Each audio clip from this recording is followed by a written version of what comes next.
ഈശോ മിശിഹായ്ക്ക് സ്തുതിയായിരിക്കട്ടെ.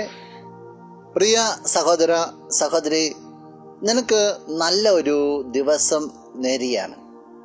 നിന്റെ ഇന്നത്തെ ദിവസത്തിൽ ഈശോയുടെ ശക്തമായ ഇടപെടൽ കടന്നു വരട്ടെ എന്ന് പ്രാർത്ഥിക്കുകയാണ്. ഈശോ ഈ ലോകത്തിലേക്ക് വന്നപ്പോൾ പലരും, പ്രത്യേകിച്ച് പ്രമുഖരായിട്ടുള്ള പലരും, പുരോഹിതര്, ഫരീസേയര്, നിയമജ്ഞര്, സദൂക്കായര്, പലരും ഈശോയെ സംശയിക്കുന്നുണ്ട്. മനസ്സിലാക്കാതെ പോയ ഒരു അവസ്ഥ.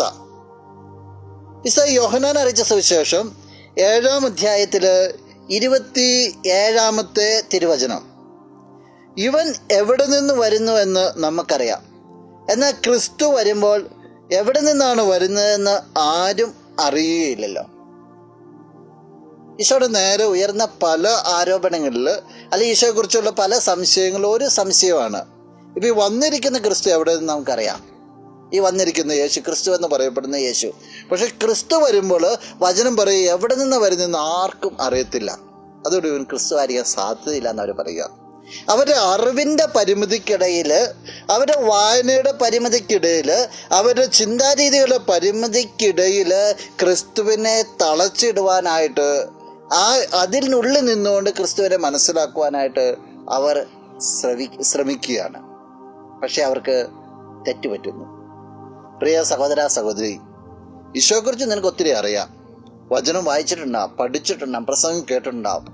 പക്ഷെ നിന്റെ അറിവിൻ്റെ തലത്തിൽ നിന്നല്ല, നിന്റെ ചിന്താരീതിയുടെ തലത്തിൽ നിന്നല്ല നീ ക്രിസ്തുവിനെ മനസ്സിലാക്കേണ്ടത്.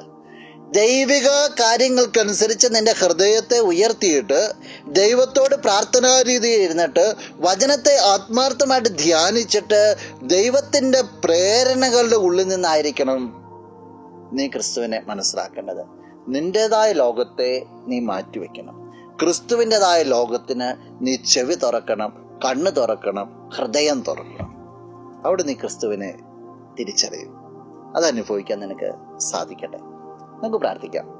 കണ്ണുകളടച്ച് ഒന്ന് കരങ്ങൾ കൂപ്പാം. നല്ലവനായ കർത്താവേ, നിന്നെ അങ്ങ് സ്തുതിക്കുന്നു, ആരാധിക്കുന്നു, മഹത്വപ്പെടുത്തുന്നു. ഈശോയെ, നിന്നെ തിരിച്ചറിയാൻ പറ്റാതെ പോയവരെ കുറിച്ചാണല്ലോ ഞങ്ങൾ കേട്ടത്.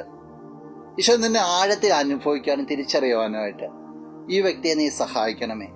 നിന്റെ നാമത്തിൽ ഈ ദിവസം അനുഗ്രഹിക്കട്ടെ എന്ന് പ്രാർത്ഥിക്കുന്നു.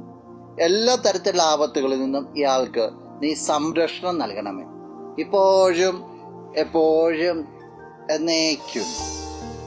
ആമേൻ.